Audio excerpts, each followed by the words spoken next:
We are badly needed and long overdue, a long overdue controversial podcast about Colorado Springs. I'm your host, Nick Raven. It's controversial because it makes sense. Here's my co-host right over here. It's Emily Lewis. Hello! Woo, hi. Hi, how you doing? We got an interview today with Stephanie Vigil. She's our candidate here for House 16. Oh my god, you sound like an auctioneer. 5 out of 10. Welcome to the show. We're getting these done. This is our second podcast of the day. We're getting it knocking done. it out. We're knocking it out. Great interview. Chat again. Stephanie Vigil. She is the namesaker of this very podcast, this badly needed and long overdue. It took me so long to remember the name of this podcast. I will tell you that. This name was very hard. There were so many syllables and so many words. Once I got it down to bin low, I could kind of work from there. There you go. Yeah, badly needed and long overdue. Great. We had a really good interview. We did. We had a fantastic interview. You should definitely watch it. Disclaimer, there are some things in the podcast that are do not come at us and do not come at Stephanie about these things. It was all in fun. Everything's in fun here. Actually wants to do that. Unless it's serious. Yes. It's fun until it's serious. Looking at you. So with all that said, let's talk to Stephanie Vigil, who is our candidate for House District 16. The Democratic candidate. There we go. All right. Woo! Woo!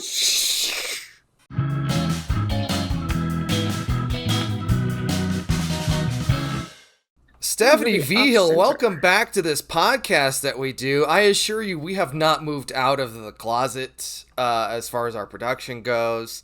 Everything looks a little bit fancier, but it's basically the same as it was when we recorded like 4.5 months ago. Forever ago at this point. Yeah, welcome, Steph. Hi. Hello. Me back. Yeah, exactly. Look, I can even switch. There you are. Hi. Ta-da. Ah. We've changed all kinds of stuff in here in the time since we did our thing.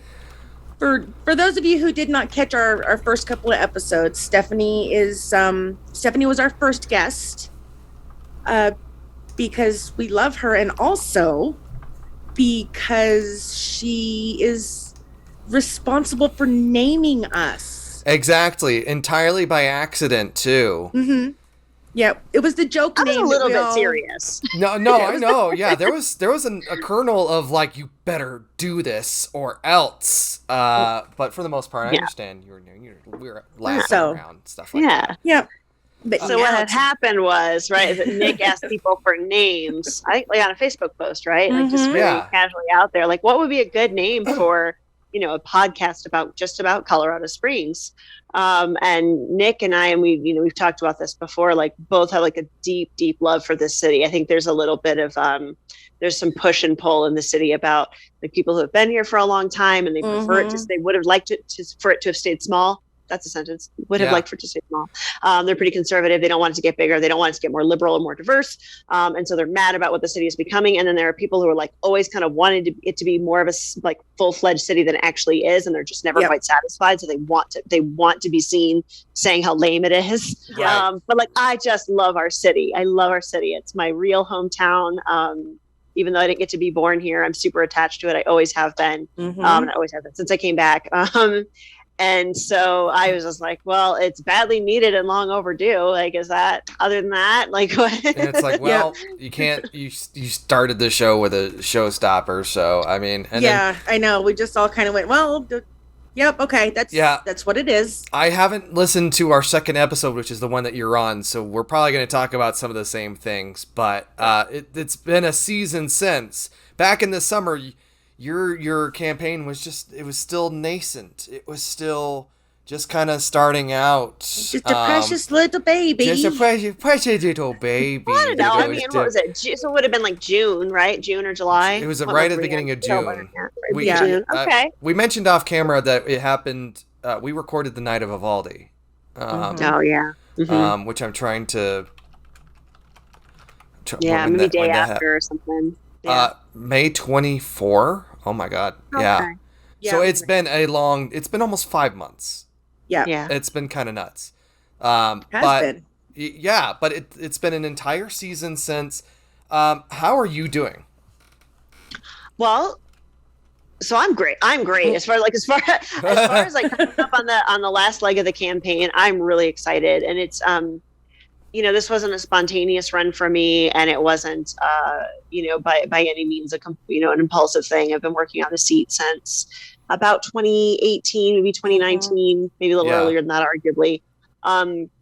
Basically, ever since I sat down and looked at the map with a friend, so in 2018, like early 2018, we were looking at kind of ways we could help a lot of first-time candidates kind of mount a better competition, because we had a bunch of contested races for the first time in a lot of El Paso County. For many years, most offices have just gone to an uncontested Democrat or an uncontested Republican with no Democrat in the race at all. And I think it's unacceptable. It is not just because that's, like the party I work with, obviously, and I prefer those policies, but people should have a choice. If they don't have a choice, then the people who get into power get lazy. There's just no way. They get lazy, they get unresponsive. They get complacent, right? And they start thinking like, well, that's just like our seat, and as long as one of us runs for it, right? Like the musical chairs game is kind of in play, right? Right.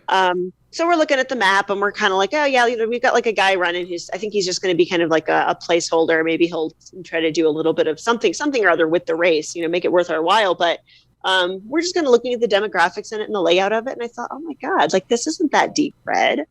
This isn't that deep red. This is purplish. And also it's 2018 now. There's going to be one more election on the current map, and then there's going to be a census, and it'll get redrawn. And we have so much new population, it's probably going to shift around. And man, somebody who loves the city and wants to make a positive difference should run for this seat. Yeah, right. Exactly. Maybe somebody with I don't know, like sort of an unusual life experience that isn't well represented in government. Maybe someone like that should do it. And I was kind of like, is there someone like that, like who isn't just me? Because I mean, I guess I'm doing it. Sometimes so I've talked to a number of people over the years, or I guess months since we started this podcast. And one of them was Natalie Johnson, who's one of the city council people out of Manitou. And she's like, at a point, you just look around the room and it's like, well, now it's my turn to step in and, do the things I need to do for this place I live in, because it matters to me this much. And so it's like, you just have to do it. And we've talked to, in these past couple of weeks, we've talked to a number of candidates, and there's been a spectrum of experience and know-how and this and that, but it seems like you've really bookwormed your way into this. And and the one thing to keep in mind too is, even with the other candidates that we've spoken with, the theme that runs through everyone's stories is the understanding that if you want to see certain demographics represented, you're usually the one that has to do the representing. It's like, oh, well, I wanted to see more of this, and I guess that was me. I am the solution I wanted to see in this. Exactly. Sure. Well, and I go out right now, to be clear, but I go out and canvas. That's my bread and butter. I got knocked on doors, talk to people where they are. I'm a little old fashioned in that regard. Part of the reason I'm old fashioned like that is because that's actually what works. And when I started to get involved in the political process and wanted to work on campaigns and election organizing and whatnot, I really took the attitude that all right, I'm brand new to this. There are probably some things we need to do differently in the long run, but for now there's a knowledge base and people with a lot of procedural experience and whatnot, and I need to learn from them first. I'm going to do that first before I start doing my own thing. And, after all these years with all the technology and everything that's out there, you can use, social media ads and texting and whatnot. And I do. But door-to-door canvassing is still about the best way we can go, canvassing the neighborhood. So lately I have a broken foot. If you didn't hear the news, I broke my foot 6 weeks before ballots go out, which has prevented me from doing my own door knocking, which still has me a little bitter, and I will probably carry that to my grave, because when I ran in 2020, I was all excited to get out and knock doors in my neighborhood and do my organizer thing, but for my own race. And then something happened about 9 days after I, declared my run for office. We started shutting everything down for COVID. And so, ever since then, I've been sort of excited about, 2022 is going to be it, right? Like, it's the Read Your Own District. I'm set up for success. I've got some, like, a volunteer and donor base that I'm carrying over and building on. And, since it's going to be the winter, I'm so excited. I'm like 200, 300 doors a week at the peak of it. And then I broke my foot. Yeah, that's how it goes. Where was I going with this? Because I feel like I got caught on the, I'm sad about my broken foot, and I am, but I have to push that aside and get this done. Power through. But no, overwhelmingly, going and talking to people on the doors where they are. Like most people they're pretty fed up with politics. They're pretty fed up with politicians. That's why so much of that, like, I'm not a politician, works on people is, because they feel disconnected and they feel like there's an elite and it's not for them. And something people will say frequently is that, like, they like term limits, or they want us to have them. Often they actually don't know that we already have them throughout the state of Colorado, for all of our state and county offices. Or the city. And the city too. And most cities, yeah. Well, I think pretty much all, maybe not all of them. Ours does, right? Yeah, ours definitely does. Well. Yeah. I think it depends on the city, but they'll say, like, we should just get rid of everybody, right? Yes. Just get rid of all of them, but not all the politicians. Get rid of everybody. It's like Shakespeare's like kill all lawyers. Get us in all brand new people. And I'm like, man, that's a really good idea. That's a really good idea. What are you going to run for? Yeah, right. What's your position? What are you going to do? Yeah. What are you going to run for? They're kind of like, well, not me. I'm like, well, you could. We talked to David. You could. Yeah, there's nothing. We talked to David just recently, and he was like, it's like, at what point are you the candidate, and what point are you a politician? And he's at the stage where he's like, I'm a politician now. I act and sound, and I am a politician, and that's just how it has to be. Yeah, because the question was, well, when do you stop being just a person who's running for a thing and start actively being, a politician? And I know that's a buzzword that people just go, oh, no. Okay, here's the thing. You don't actually have to win anything to be a politician at this point. If you're running and you're making political statements and talking about politics, it's probably fair to say that you're a politician. Yeah. Yeah. It's just it's just a particular role, right? It's a particular role. It's a particular it comes with a certain skill set and certain it's activities a job and whatnot. title. The job title. I mean, also you could also say, and this will maybe is a little bit of a tangent. Maybe we didn't need to go down this, but like we could also say tangents what's on wrong? Binlow. I know, right? Right. What's wrong with like being a politician who is also a regular citizen who also has other jobs and also has other roles? Because if we want it to become something that's better so that we don't despise it, then that means new people have to reshape what it means to be a politician. Otherwise, it's just a cop out, right? It's just a cop out to be like, oh, well, I don't do that because I don't get my hands dirty with it. Like, well, it's going to continue to exist with or without you. So, what are we going to do? Like, listen, I'm a baker, right? I'm a baker. Right. I bake. I don't do it for money right now. I don't do it for pay. It's not. It's been my job before. Lately, it is not. And lately, I can't do it at all because I got to twist my foot. But I'm a baker. There's nothing wrong with that. I also know people who bake for a living, who own a business, and they do it full time and then some. We're both bakers. It's okay, and it's okay that like I don't think they're doing something wrong by making a job out of it. I think if they did a bad job of it and they were a bad baker or they poisoned somebody with their bread, like then we can talk about how it's bad. But there's nothing inherently wrong with the skill set, and I would really love to see us reclaim that. Especially as millennials and Gen 100% and Gen Z, because this whole idea that like it's weird for millennials to be in elected office when we're pushing 40, most of us right now, like why would that be weird? We should be leading the country. You look at again, because some of the people that we have talked to recently, there are very few who are my generation, who are Gen X. Mm-hmm. And I'm afraid that, as usual, Gen X just gets forgotten in the whole thing, because the ones we actually hold very little power anywhere, because, well, you know, we don't run for things. That's just leave me alone. Just leave me alone. Right. And so watching Gen X and you know, the elder millennials come up and really start making themselves seen in this process is, for me, and I think for a lot of other people, really exciting. It's really exciting to see these regular people, you know, the ones that have regular jobs and, you know, whatever else, getting out there and going, okay, well, I can do this. This is something I know how to do. And I think the idea of a politician is, that idea is a boomer idea. The suit and tie. And less of a reality.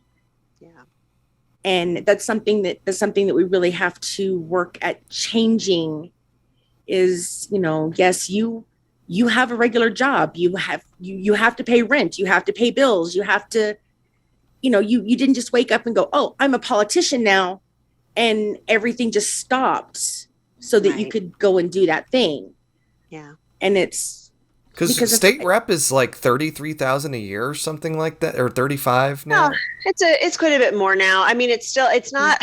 I think for a lot of people who are coming from a professional career, it's not considered a full, like a sustainable salary. It's right. about $44K a year. It'll that's be more better. money than I've ever made in my life. Exactly.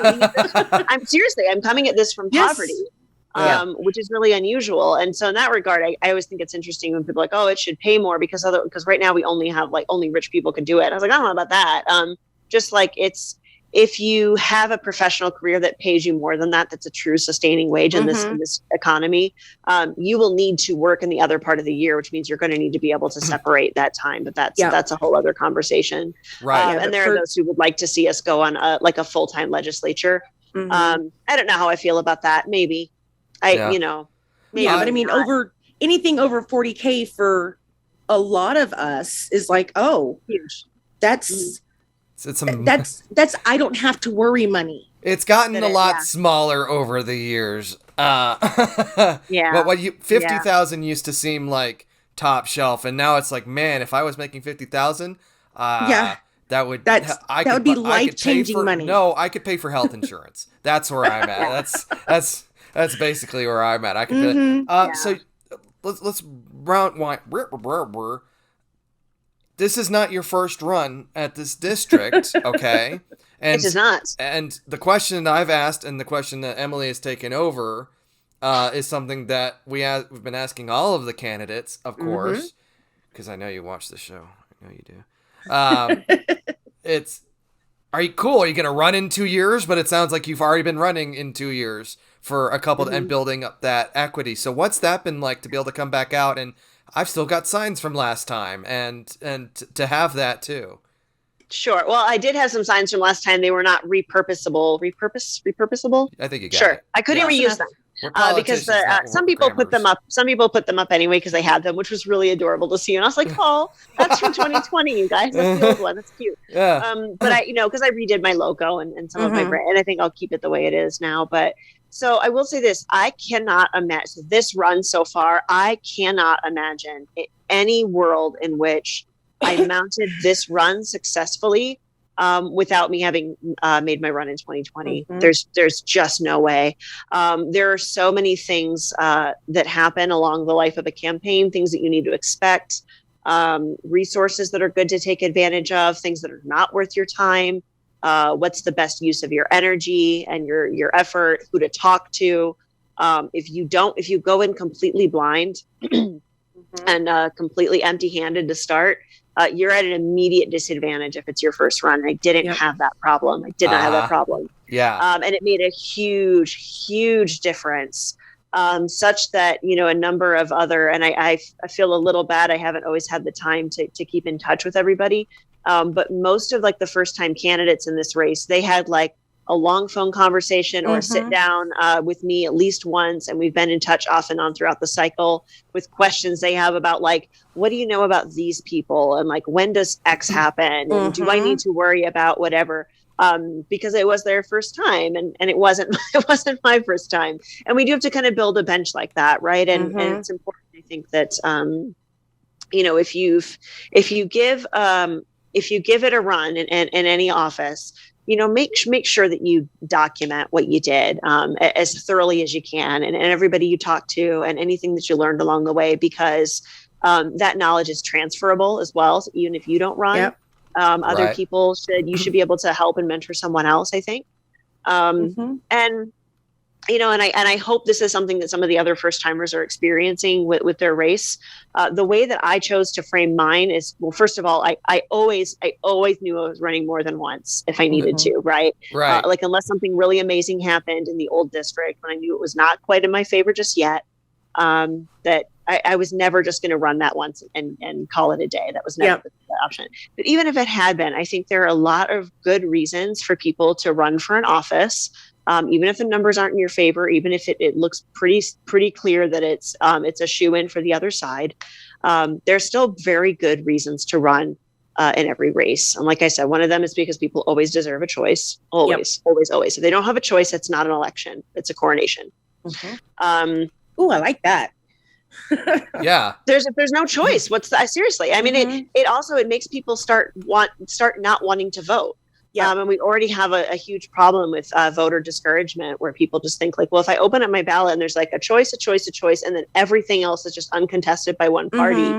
I mean, it's hard to blame them to not pay attention to those offices, to not show up in the next election, to not help other people who run, right? We need to build our momentum somewhere. Oh yeah. I have a friend of mine, whenever they got their primary ballots, opened it up and went, oh, well, yeah. Meh.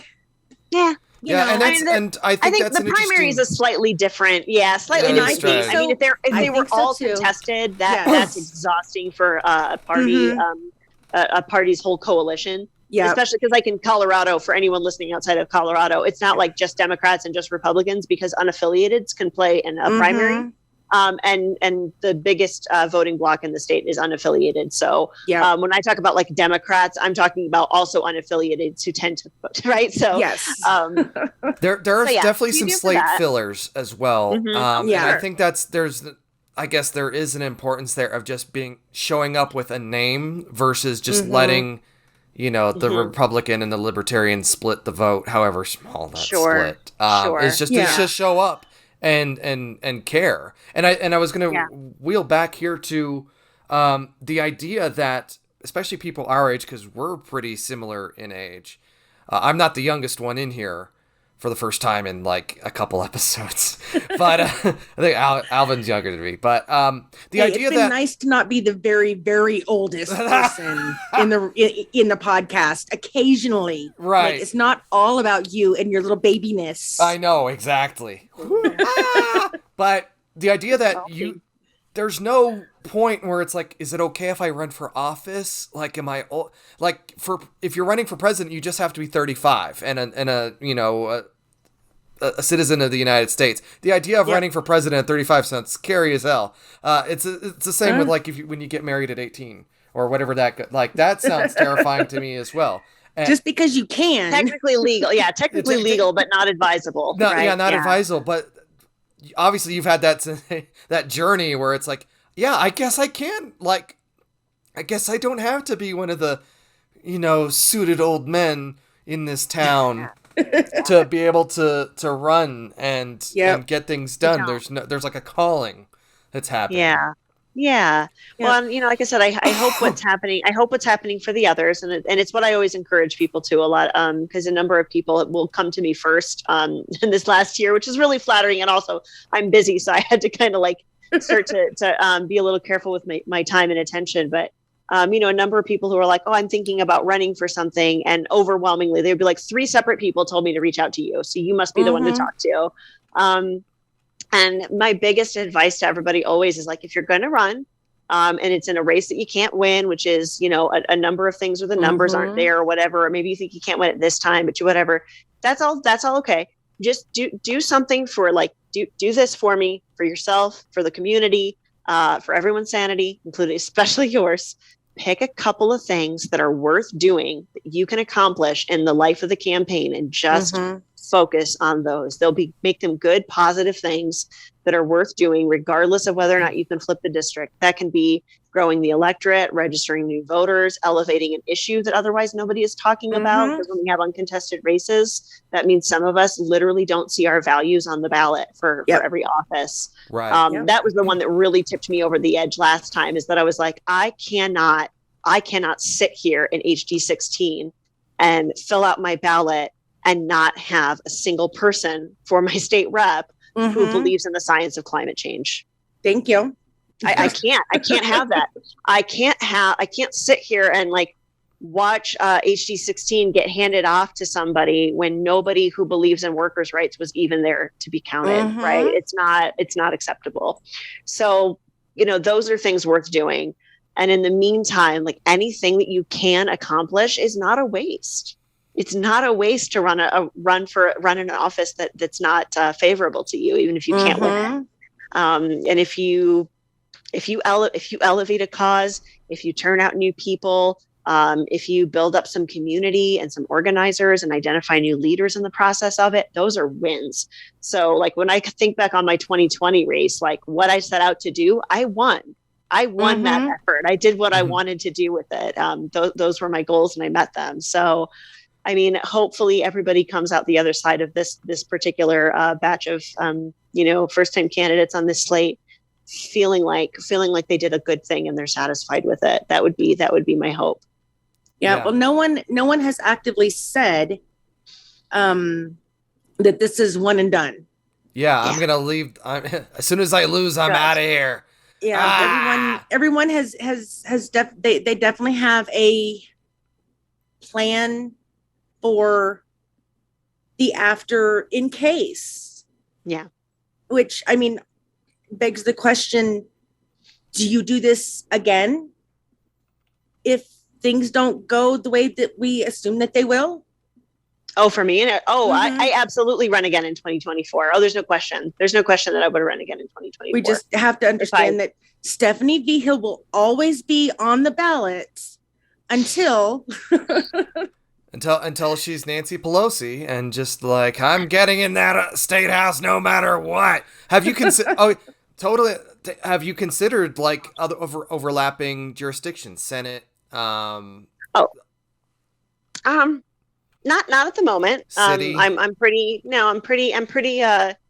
intent on getting into the House, getting into the state house. Yeah. And also I just, I've made this district my project and, my personal mission. And I don't, there are plenty of other people who can also step up and take a lead, and I'm not going to swerve in and out of lanes in the meantime. But, again, they are term limited seats, and the fact that they are term limited doesn't mean that we don't have, political careers that people can embark on, and actually last quite a long time. Yeah. So there are overlapping offices that I could look at eventually, but I'm thinking about this one right now. So let her get here first, Nick. Let's take the first step. Paula, we have to think in 4 dimensions, okay? That's why chess is in 4 dimensions. That's why I'm not good at chess. I mean, don't get me wrong. I am a couple of 2-3 steps ahead kind of thinker, and every so often I catch a little bit of pushback for it from people who I know they mean well. They're kind of you really should focus on the thing right in front of you. I'm like, I am to the extent possible. However, just I need a plan. The reason, also. Part of the reason why I'm in a good position now is because I thought ahead before getting here. So I'm comfortable with my approach. Yeah.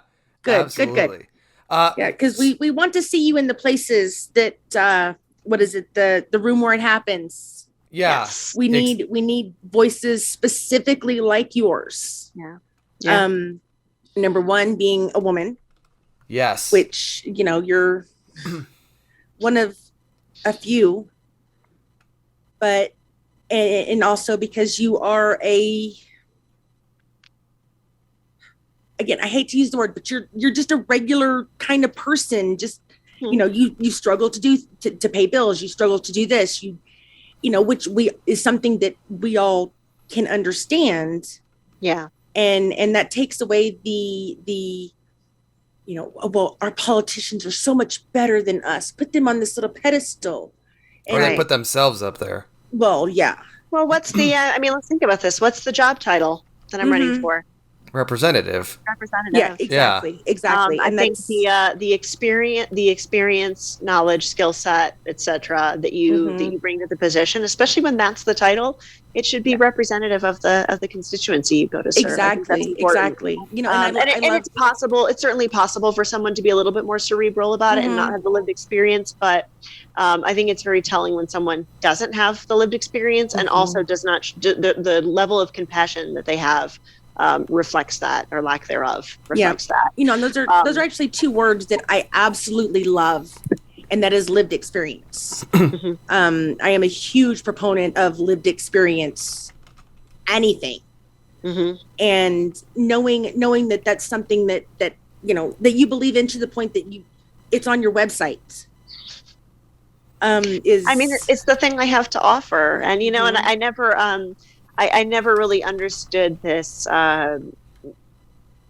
this thing people do. Well, maybe there's a place for it, but it just didn't make sense to me, and it didn't feel like an ethical political practice for me. So I didn't go that route. But people will do this thing of trying to spin whatever it is they do like it's something that it isn't, and try to I just never felt authentic to me, and I'm a terrible liar, so I can't keep up a false. Seriously, I'm not a good actor. I can't keep up a false persona for long. It's exhausting.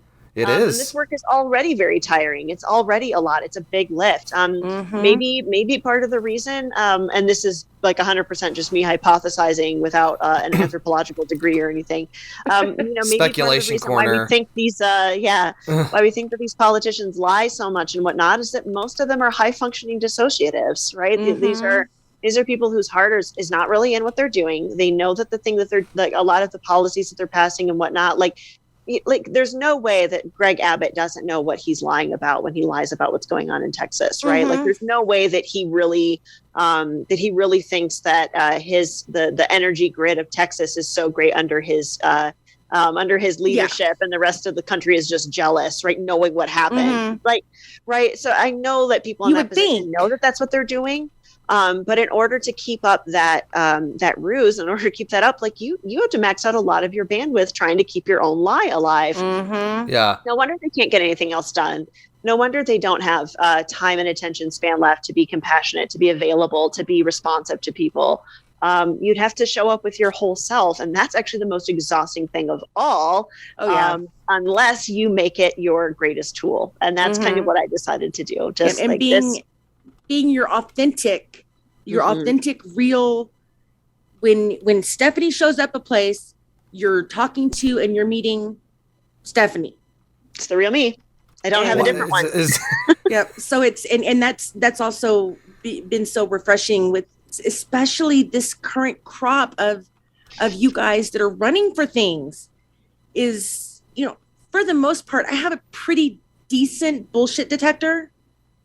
Mostly because I'm really good at the bullshits. And meeting you guys, meeting you especially, that's what you see is what you get. This is who you are, and you're doing this because it's something that's important to you. You're not doing it for a bigger paycheck, and you're not doing it, so that other people know your name or whatever kind of this whole malarkey. Well, no, sir.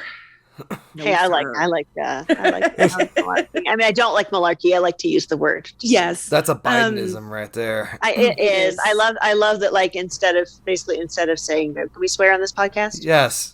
Okay. Instead of saying bullshit, he's got like a G-rated swear. But he hot mics. Sort of he's got it right there in his coat pocket because you catch him on a hot mic and he's like, "That's bullshit." It's pretty cool. Yeah. Yeah. No, it's well, I mean, it's Joseph BFD Biden. Diamond Joe from The Onion. So this episode's still out a week or so before the election, and it's coming down to it.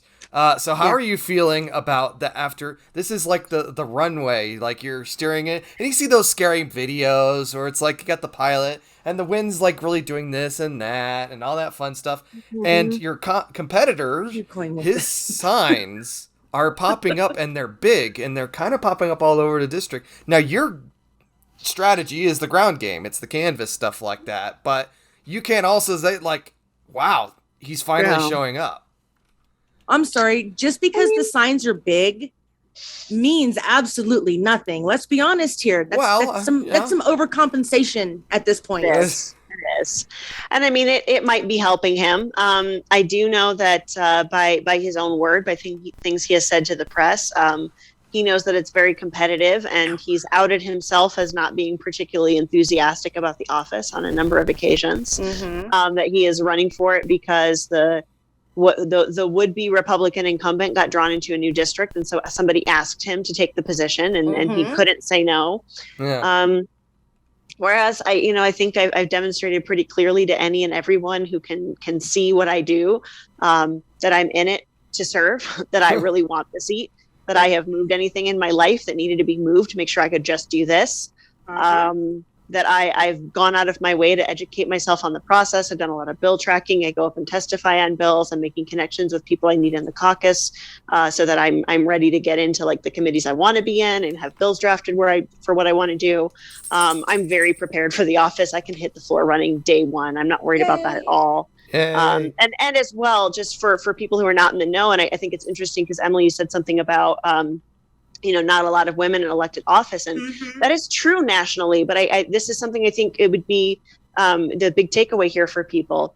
The Colorado State House is actually, I think the whole chamber is majority women. Certainly the Democratic majority, which is substantial. Currently, it's 41 seats. I think it might get a little smaller in this next round, a 41-24 split. Well, it's a strong majority women. Yeah. And we're actually pushing a point where it will be a majority women of color in the future. And I love that. I think more to my point was just within El Paso County, Colorado Springs itself, we still have a very definite kind of boys club thing going on. Oh yeah. And it's not that I don't love some of the guys that are running. I do. I just adore them. But also, oh my God, can we stop with the penises for a little while? You're the first woman, I think. Maybe the only woman I think. So I will, Regina and I, because Regina English is poised to win in HC 17 as well. She and I will be the first two Democratic women elected out of El Paso County in some time. Yeah. So there have been a couple of other women who are Republicans who have gotten elected on the, which is unfortunate. I hate for our only women legislators from El Paso County to be so deeply conservative. But I think that's a little bit more about class than anything else. You tend to need to have some money and connections and whatnot. It makes it easier, especially if you're part of the political establishment. Yep. Yes. And on our board of county commissioners, we also have it's 3 out of 5 women. However, all 3 of those women are married to high-ranking, high-powered Republican men. Yes. Right. And that's city council too. I think that has a lot to do. City council is a little bit like that as well, but quite a lot less so because our, with the exception of one person who's there as an appointee, the 2 women who currently sit permanently, they're not there on a temporary basis. Yeah. Elected to council are Democratic women. Yes. So. Yeah, exactly. Yeah. It gets. And we won't talk about the one that was appointed. Yeah. That's a whole other thing. We can do a whole episode about that. I have to say, I don't know her personally. She seems like a decent enough person. It doesn't look like she's going to run for the seat either when it comes up for a proper election. Well, that's because she won't win in this area, but it's whatever. Yeah. I mean, there's a conservative establishment there, including my opponent, who's part of that council right now, who just saw that as an opportunity to get themselves a conservative supermajority that they could do whatever they wanted with. And, I know, which was gross. Certainly took it and ran with it. And I think that's really unfortunate, especially so by the time this goes out, it will have been probably old news. But there was a feature story in the Gazette about my race yesterday. So that would have been Saturday the 15th. So like 8 days, 9 days out, something like that. Yeah. and they quoted him as saying that he believes he's like the true moderate in the race, and he's going to reach out to unaffiliateds about things that matter most to them. And I'm like, well, I mean, that sounds really good. And anybody who's actually doing that, I think that's a fair position to take. But then when you look at his record on council, every hill he has chosen to take a stand on has been some culture war, hyper-partisan wedge issue, yes, right? 100%. Right. Like the moderates don't like rec weed. They just don't. They don't. Oh, I hear. Okay, I'm sorry, I'm confused. Yeah, don't confuse me. Yeah, and this will probably be a little bit more public by the time this comes out as well. But I did go confront council about this. For everyone's reference, the marijuana issue has been a big problem in Colorado Springs because it's legal throughout the state. We just can't have rec sales in Colorado Springs. And since it's so nearby, any potential risks, downsides, or whatever, nothing's harmless. Of course, there are risks involved. Yes. We're already living with them. Yeah, it's already here. We all agree that it's here. We all agree that if it were going to have some impact on basing decisions by the military, which the DoD has already come out and said, like, that's not actually a big factor, if it is at all. Yeah. They would already be counting that against us if it were a ding, because it's right there. Yeah. There's no more or less use with it just outside of town than being right in town. We're just trying to get our money back, right? Like it's trying to get money. Period. Colorado Springs residents, going and spending money the next town over and bringing their products home, and then we don't get to have the revenue from it. And it's just hard on businesses who work in that industry as well. Yeah. So anyway, I'm all for it. Well, most people are for it. That was the mayor's thing. That was the mayor's point. Is we're going to scare away the military. That's all of our economy, which is true. Sadly, and that's something we talked with Rob about. And that's maybe something for us to be thinking about as a city. Like, how long do we want to carry on with our the biggest driver of our economy just being the biggest federal government program that's ever existed? Exactly. Right. Exactly. And that was Don Knight's point a couple years ago. I talked to him about rec weed, and it's like, oh no, we'd scare away this huge ass freaking economy. These military, the soldiers can't have it weed. And I'm sorry, the fact that it's prescription only here in the Springs is ridiculous. Do you know how easy it is for people to go out and get a red card? Well, it's gotten harder. That they can just go by. It's gotten harder since the you stuck don't know the right people. I'm sure. Yeah, it used to be. And also, and also, like, if you shouldn't. So I think I'm of the school of thought there are recreational purposes and there are medical purposes, and both are valid. Both are valid, and both should be legal for different reasons. As far as like the recreational use, I think it's a perfectly fair argument. It's like arguably less dangerous than alcohol, and we're not talking about prohibiting alcohol again. And I'm glad we're not, because we don't have to wonder what happens when you prohibit alcohol. We did that in this country. We saw that already. Yeah. It was a disaster. It was a disaster. It turned ordinary people into petty criminals, and it turned petty criminals into crime bosses. Yep. It led to toxic alcohol that killed people. It led to an unregulated alcohol market. I mean, there's just no point. And why? Because the government should be telling you what you can do with your own body. I'm just against it. We actually brought this up on David's discussion. Is like, they don't want the government to be involved unless it's using the government to enact their very specific set of values and beliefs on everyone. Well, and the thing is, I think when somebody betrays that level of hypocrisy often enough, at some point we need to recognize that it's not hypocrisy. They're just lying to you, right? Garden variety hypocrisy is like, I can probably think of some things where, like, I more or less have this position on a certain issue. I betray it in this little regard, right? Or maybe I say, like, people should always recycle, but I don't always recycle myself. That's garden level variety. Hypocrisy. garden variety level of hypocrisy. But like when someone continuously says like, I value X, but all of their behavior shows that they don't, that's not hypocrisy anymore. They're just scamming you. That's propaganda. And that whole small government thing is exactly that. That's exactly it. Well, and we're running into that problem here in Colorado Springs because we want to be this big city. We want to have all these services. We want to have all of this luxury. We want to have the Denver nightlife. We want to have this. We want to have that. Also, we don't want to pay for it at all. And that's pretty ridiculous. You can't have a city and then not pay for it. Taxes are your subscription fee service for what you have. And, exactly. And you bring up a good point. About needing to diversify the economy away from the military, because eventually someone's going to get their head on straight that we're putting hundreds of billions of dollars more into the military industrial complex than we need to be. And who's going to be the first? Like we're going to be the next Detroit or Akron or Cleveland or whatever or Gary we have or something. We diversify our portfolio. Right, and we can't just be military and space tech and DoD and clearance level stuff. We need something else.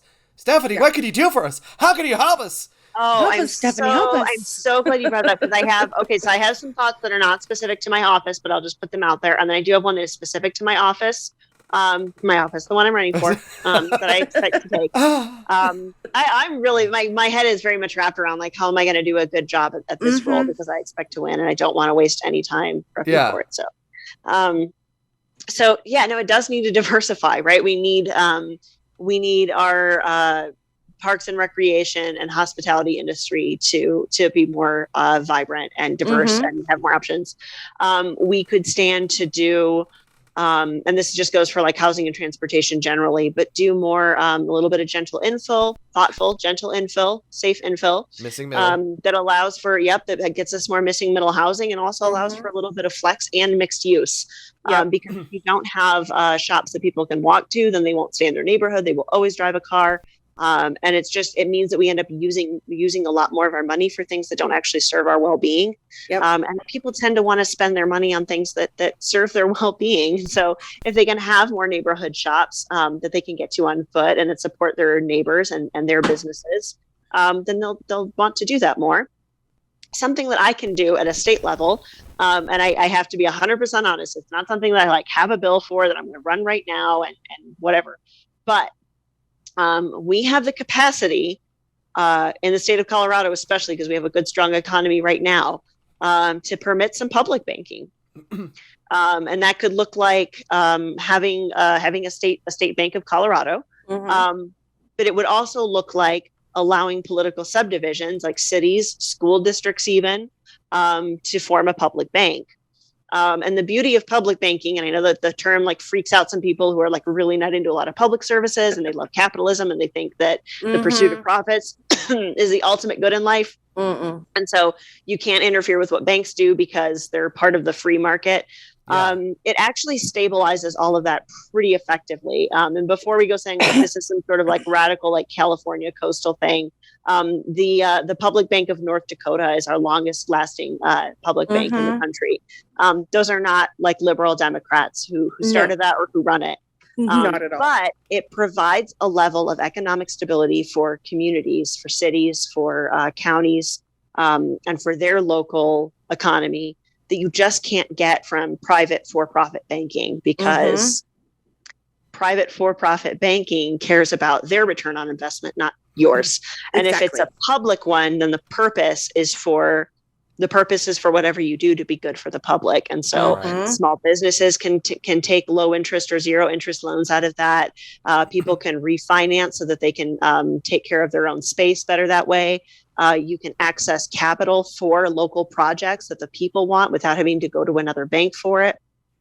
Anyway, there's a whole variety of things that are possible with that I think if we actually sat down and had set aside our ideological impulses to be against public things or against capitalism or whatever, and just look at what actually makes the economy that we live in right now more functional for more people in a more sustainable way to kind of break up that boom and bust cycle. And we could do so much more good for ourselves as a city if we had that level of flexibility. Because if people were able to build up small businesses, nonprofits here in our homes, and to be able to do it effectively with low barriers to entry. I mean, that was the dream of the 50s and the 60s, was you don't have, not only was cost of living much lower, but the area of opportunities was much more accessible. I mean, particularly if you're a white dude like me, but if you could build it out of your garage, like that's, a lot of the tech companies have that fabled built out of a garage, but people were literally building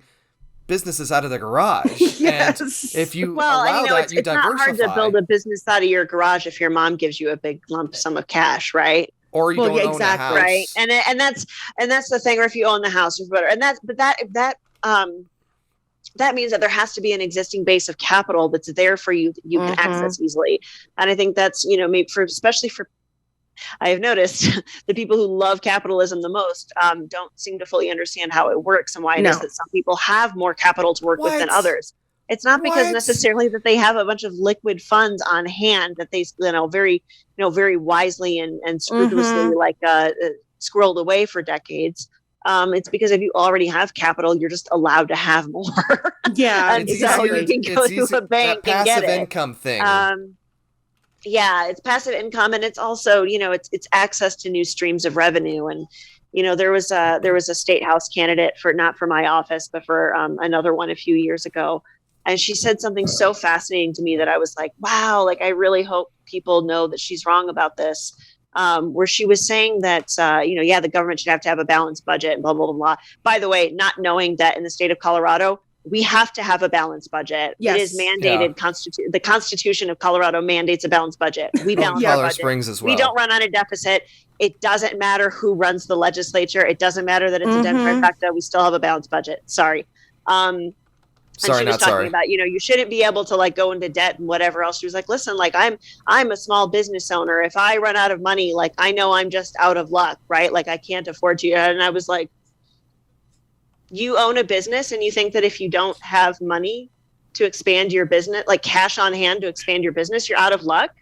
How are you competing in this market? Because anybody who runs a business knows you go get a loan if you don't have enough to work with. That's the smart thing to do. I mean, get a smart loan and make sure you know what you're doing with it. But this whole idea that you can't go get. I mean, you look at the biggest companies. How do you think big companies operate? Right, they have big debt facilities, and they don't even need the debt part. It's just a tool that they have when you are so large to be able to shift money around. I mean, it's the whole the double Dutch loophole out in Europe and stuff like that. They've been trying to close. The Dutch Irish debt is older than money. Yeah. Debt is older than money. Money was created to address the problem of debt. Yeah, right. Literally, it's pretty nuts. Yeah, but to be able to have that kind of ownership locally is a big deal. Now, one thing we didn't talk about too much with David was multimodal. You have some kind of passion around getting some freaking rail from here to there, so that you can. And I'm in the market. This year, I will get my bicycle. Okay. I will get a bicycle so that I can finally ride to work and get my exercise and do that. You have some thoughts on that, and that's especially important here in Colorado Springs. Yeah, see, Nick gets to talk about his pet project. I monopolized David with mine. Okay. So this is, Nick's I'm gonna say this before Emily gets a chance to say anything, because I want to talk about this. Nobody's talking about it. Yeah. Sure. So we do have the process is there. The process is there. It's before us, right? So there is currently a special district along the Front Range where the rail would be. Right. And that special district has been established to start building up a little bit of funding. The first wave of funding is not to build anything, and it'll be almost definitely be installed on existing rail, right? That first wave of funding is not to put cars on the rail and run it. Right. That first wave of funding is to do things that are federally required of us in order to even consider it. And in order to access more federal dollars to get the rest of it paid, right? So there has to be an environmental impact study, for instance, and feasibility and all that sort of thing. And thankfully, there are some other pieces that have been put in place that we're going to need, and that still require some action, some implementation. So there might be some bills that I end up running. to make sure that we are covering all of our bases, because before we can meet our carbon reduction goals, a big part of our carbon reduction goals is in construction and transportation policy and all that sort of thing. Not just in what we burn for fuel, but also in what we build to sustain it. Right. And that goes for housing and commercial development as well.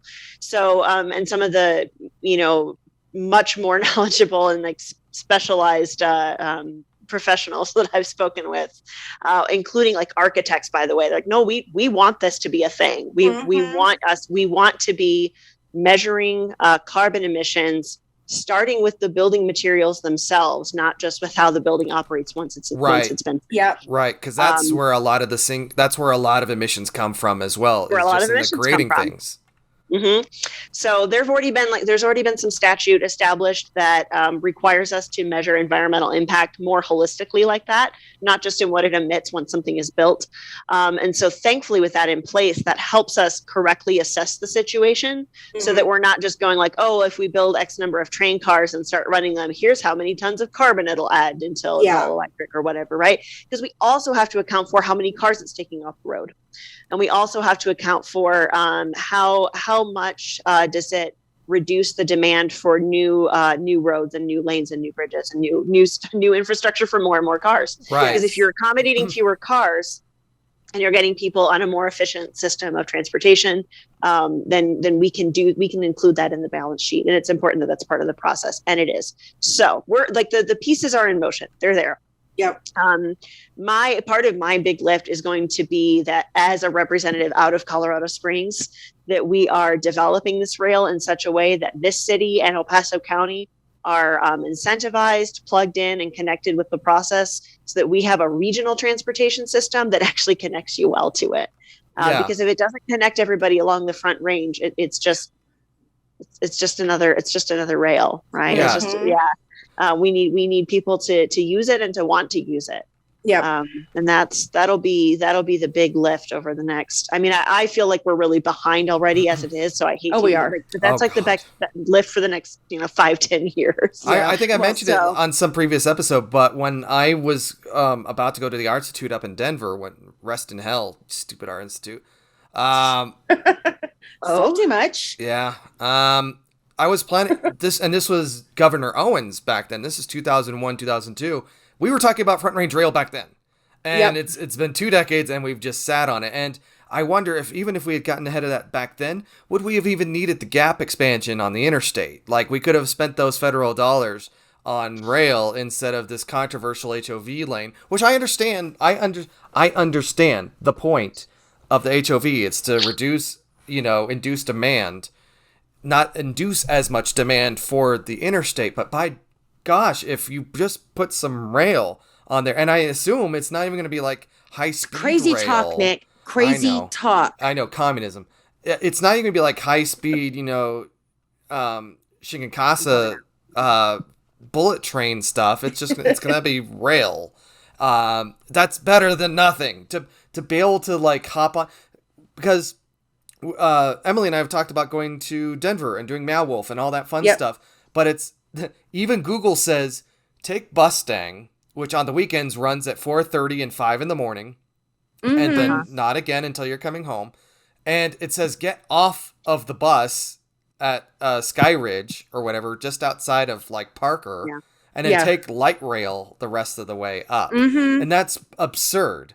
It is absurd. If you could just take a train any time of day to Denver, how easy would that, how fun would that be? And then you just get RTD up there, and we have nothing like that. And that goes back to the mindset of we just want this to be a small town. We don't want it to go big and blah, blah, but I mean, it is. It's the thing. It's a little too late. It is. It's not a small town anymore.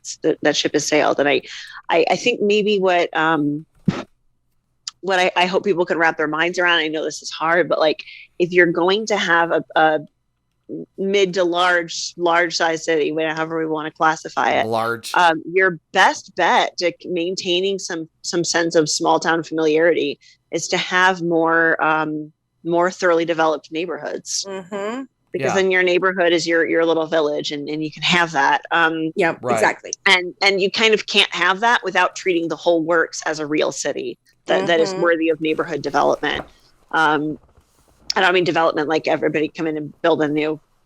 I mean for it to be well-rounded, for it to be have your neighborhood should be a cell. Like you shouldn't have like here's a thing and then here's another thing and you have to go between the two things. It should be every cell, every neighborhood should be self-sufficient. That's what we're seeing in like the Southeast in that is that you have to drive everywhere. You don't have your nearest hospital is Memorial, stuff like that. And unfortunately, out of the mayoral candidates that are coming about, I'm not seeing anything around let's redevelop neighborhoods around them being neighborhoods where you can walk down to the corner store and get stuff. They're looking at Colorado Springs as a technological kind of hub, and in their twisted kind of thinking, that means you have to have a car and you have to drive the city to do things. Being downtown, my closest grocery stores that are not Walmarts, because I don't do Walmarts, is the King Soopers up on Uinta and 19th Street. We got Safeway. Well, now they're about to be one and the same, aren't they? Don't remember. I cannot afford to shop at Safeway. Yeah. But it's fair. It's fair. But having one of the things that I'm very passionate about is food deserts and bringing in grocery stores, even if it's I want mom and pop grocery stores. You have one. It's bread and butter. Do not make me say mean things about this store on this channel, sir. Well, and I think two things can be true at the same time, right? It can be dialectic. I love what they're doing. It's fantastic that they have an independent business, because I think I know what you're going at here. It's great that they're there. They fill a certain need, but like an ordinary person can't get their ordinary groceries there. It's not. No. It's prohibitively expensive. It's not their fault that it's like that. I mean, I know why it's like that. It's because economy of scale. It's economy of scale, and it's also that the bigger companies have engaged in a fair amount of regulatory capture. They get the rules they want that work for them, and they get themselves a lot of like tax breaks for what they do, and I understand an army of lawyers to protect their privilege. And I understand that if you want to run like a smaller scale neighborhood friendly place, like how are you supposed to compete with that? That's not a free market. That's a captured market. Yeah. Well, see, I discovered something in my research years. It's been a few years since I really did a deep dive into this, but actually you can do something that's very, very affordable if you do a zero waste market, because it's all bulk products and it greatly reduces cost for having the food and going and getting the food. But like I said, let me back up a little bit. It is imperative that we bring in affordable, and that's the key really is the affordable things that neighborhoods need to run. That is not Walmart. Walmart does not do good things for neighborhoods. No, it's not, we don't need a Walmart in every, we don't need one downtown, and we don't need one in, Briargate or what. We don't need those in our neighborhoods. We need small, concentrated businesses. We need corner stores. Yeah, exactly. And we need those throughout suburbs too. Well, and that's the thing is, with our suburban sprawl. Yeah. I know that there's parts of town where you can drive miles and miles and miles and miles, and good luck finding a gas station. Right. And so, which makes no sense to me. If we're so car dependent, why do we not have places to feed the car? It makes no sense to me, honestly.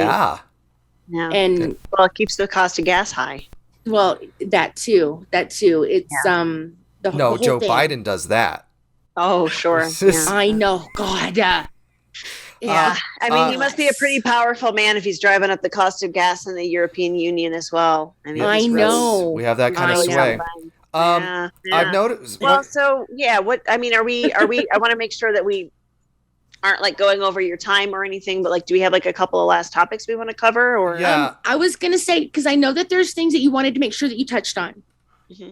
So if you would like to just kind of get those out there at this point, and Nick and I can shut up and let you say the things. And not go off on our typical tangents. Poke and prod. No, it's great. I've done that too, and I think that's a little bit the format of the show. And we get to talk about the town. Sometimes we don't get to just talk about the town. Yeah, and we should talk about the town. Anyway, so we will concede the floor to you and make sure that you get your important things out there, and we will shut up. And I will actually be off camera for a second. Nick knows why. It's a whole thing. You don't want to know why. Oh, okay. Shush your face, Nick. Stephanie, what you got?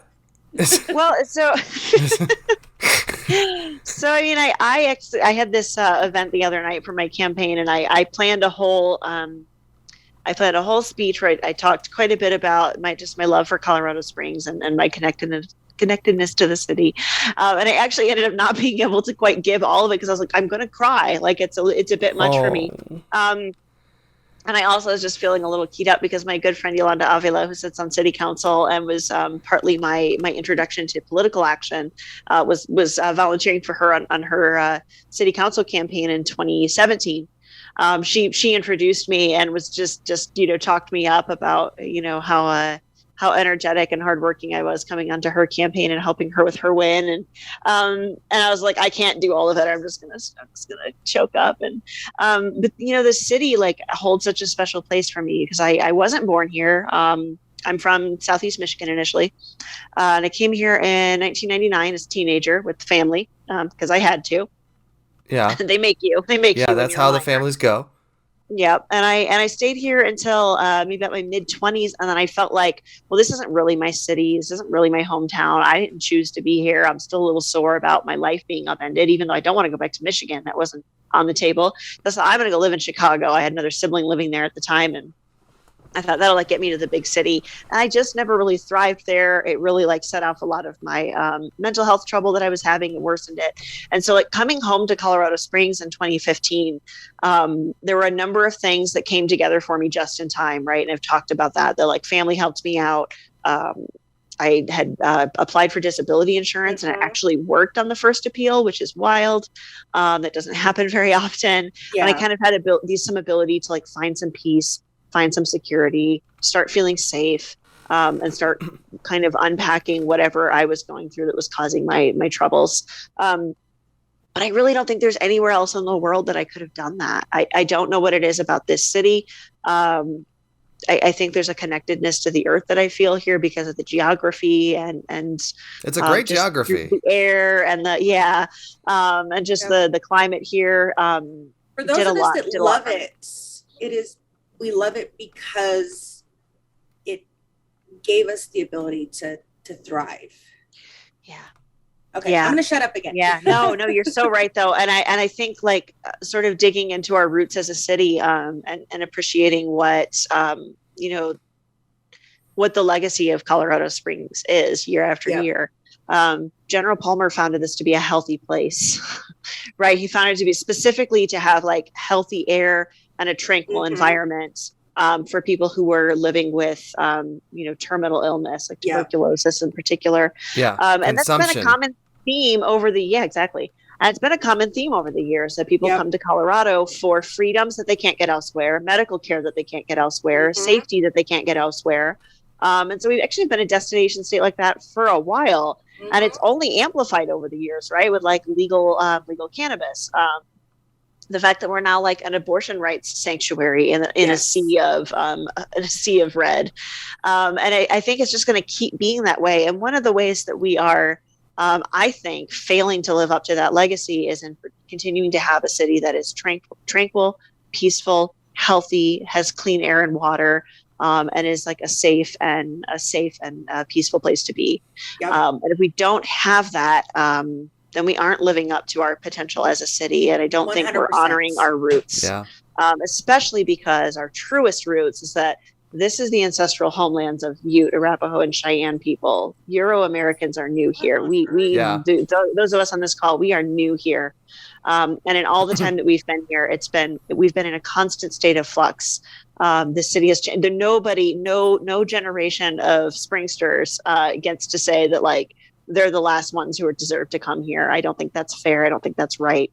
And if we kind of think back on like what the deeper roots are of the people who have called this land home in the past, it's also historically been a choice meeting place, and we can see why, right?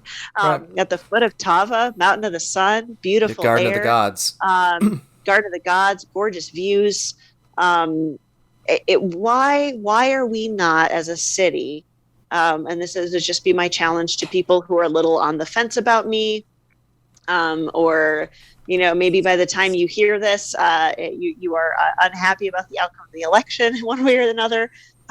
Why are we as a city not emphasizing our best qualities and wanting to build those? Because if we do suburban sprawl indefinitely with car-centric planning, and we're not making use of native plants, and we're not, elevating our greatest heroes, then what are we doing? It's not. Otherwise, it's just a money-making hub. And I don't want to live in an economy. I want to live in a society. I think most people want to live in a society. I think that's how it works. And you want to live in a society, you want to live in a community, and you also live in an ecosystem. That's not negotiable. You can't make that not a thing. So the economy that we build on top of that, I think, should serve those things. And that's true at every level of government. So who represents us in Congress has an impact in that, as well as our local leadership, and certainly our delegation to the state capitol. And so yes. I am humbly asking for your vote for HD 16 specifically, so that I can be someone who really, really loves Colorado Springs and leads with that in our state capitol, because we need more of it. Yay! That was beautiful. I love that. Good. I loved it. A good place good place for me to land. Yeah, I think you got it. I'm going to ask you one question though. As you noticed, I've been walking a lot, and one thing I notice is the lack of people walking, and especially in a town that is as big as ours,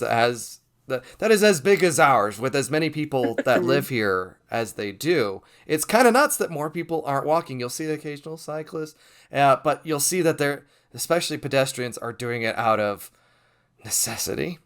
So what I'm hearing is that there's going to be immediate legislation to force people to walk and burn their cars is what I'm hearing. This so what we're actually going to do is we're going to do a demolition derby. Oh my yes! We're going to turn Drake into a demolition. We're going to put up Jersey barriers. We're going to like sail up the coal. I don't think they have it anymore, but you could sail up the coal hills and just like demolition derby into people. Oh my God. We have solved so many problems.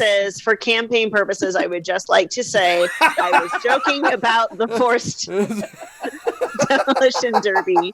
However, I am not kidding about the fun of a demo derby, and if somebody wanted to do one, I would be happy to attend it. Oh my God. We just solved several problems. Everyone would be behind conversation. That.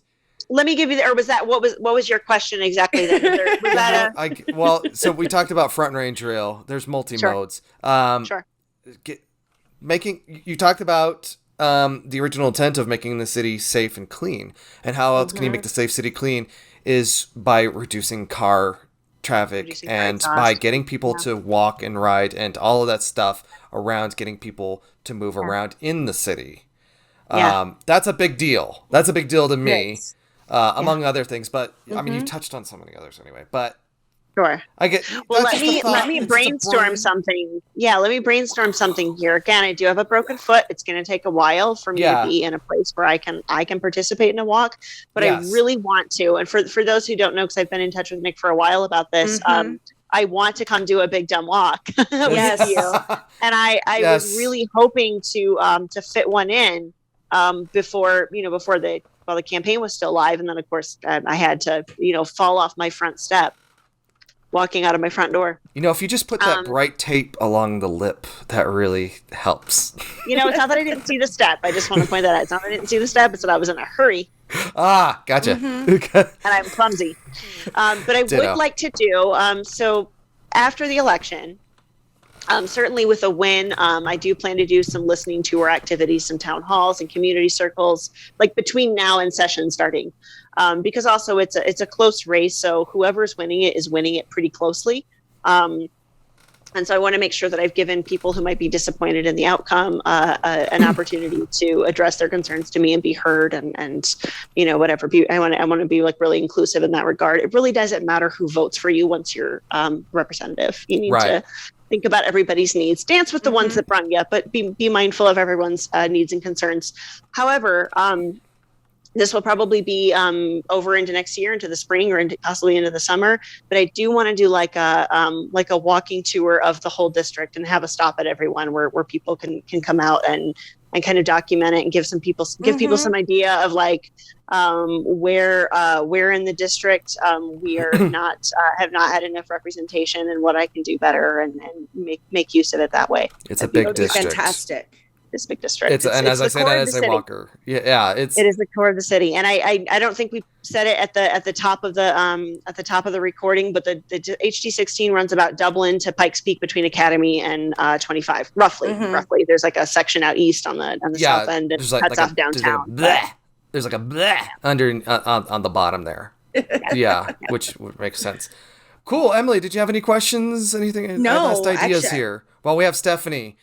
Because she's never coming back. She's gonna win, and we're never gonna see her again. I know, we're never gonna see her again. She's gonna float away on a cloud, and that's how. Well, see, again, works. I'm going to immediately become very elitist and untouchable. And, exactly. But again, you'll have to change your number because Nick and I both have it. Yeah, exactly. I'm glad you have my number. I'm glad everyone has my number. You'll have to change your. It's the same thread I made to 719-719-297-3210. Everybody should have my phone number. It is listed on all of my stuff as well. That is a direct phone number. It comes right to me. So excellent. Look at you. Look at you. There you go. I want people to be able to reach me. That's almost as bold as the LifeLock dude. It's like, my social security number is 1 2 3 4 5 6 7 8 9. You can try and buy a car, but it ain't gonna get too far. No. I think that watching again, because excuse me, even as an outsider at the beginning of this this campaign, watching the momentum, even with your broken foot, which, by the way, I don't know if you know, you can actually ride the scooter like a little bike. Ask me how I know. I do a little bit.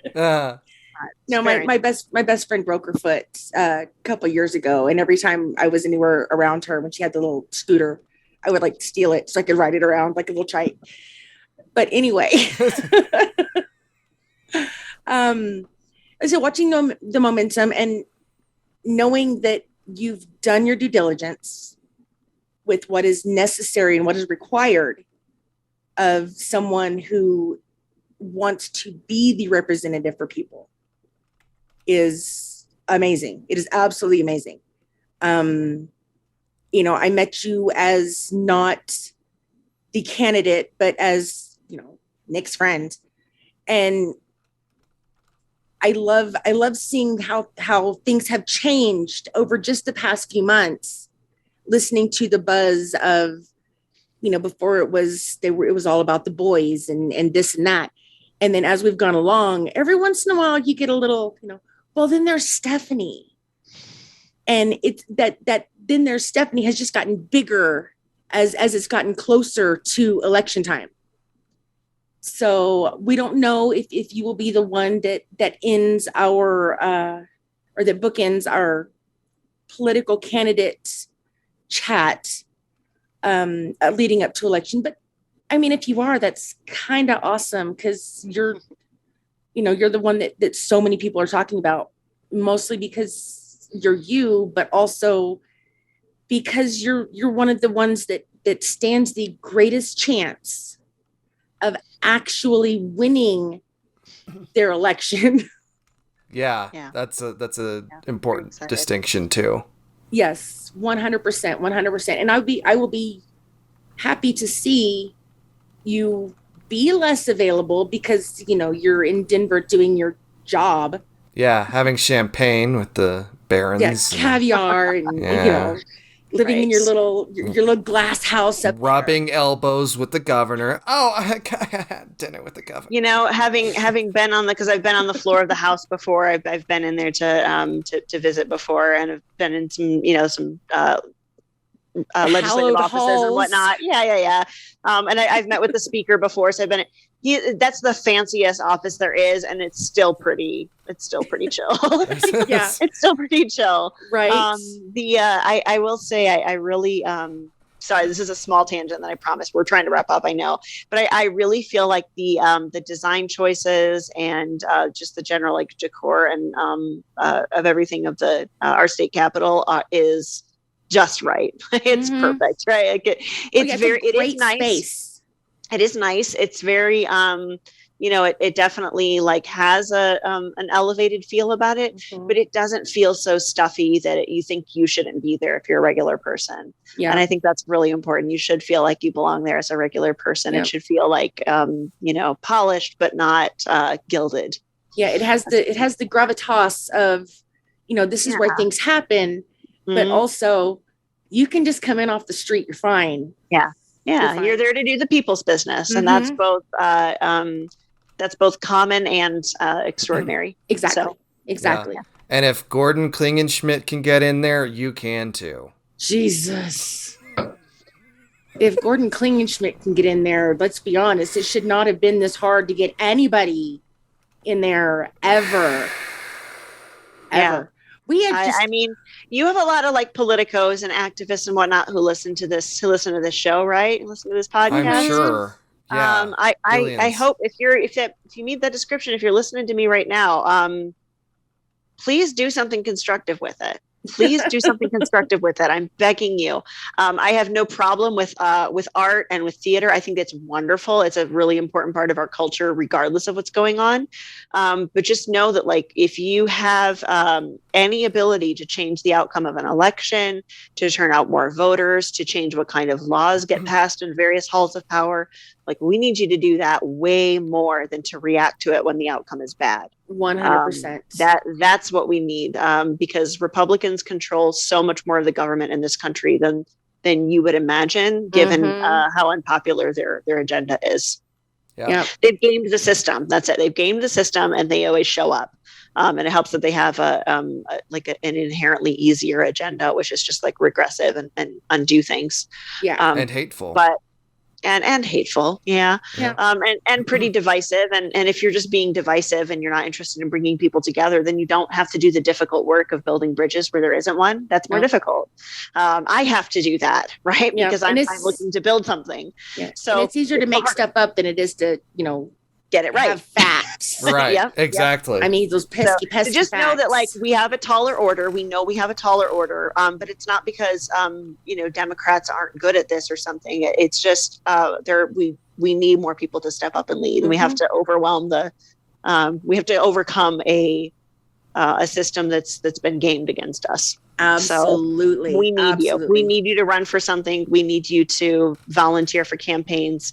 We need you to hold your elected officials accountable once we're in office, and that includes me. Call me, email me, show up to testifying committee, call into testifying committee, lobby me. Please do. Make me uncomfortable. Stephanie Vigil. Stephanie Vigil, thank you so much for coming on the show that you named and we stole.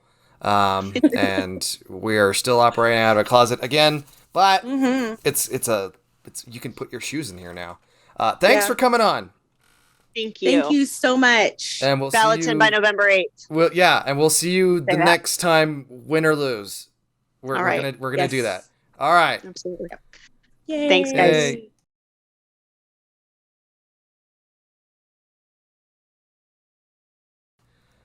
So demo derby.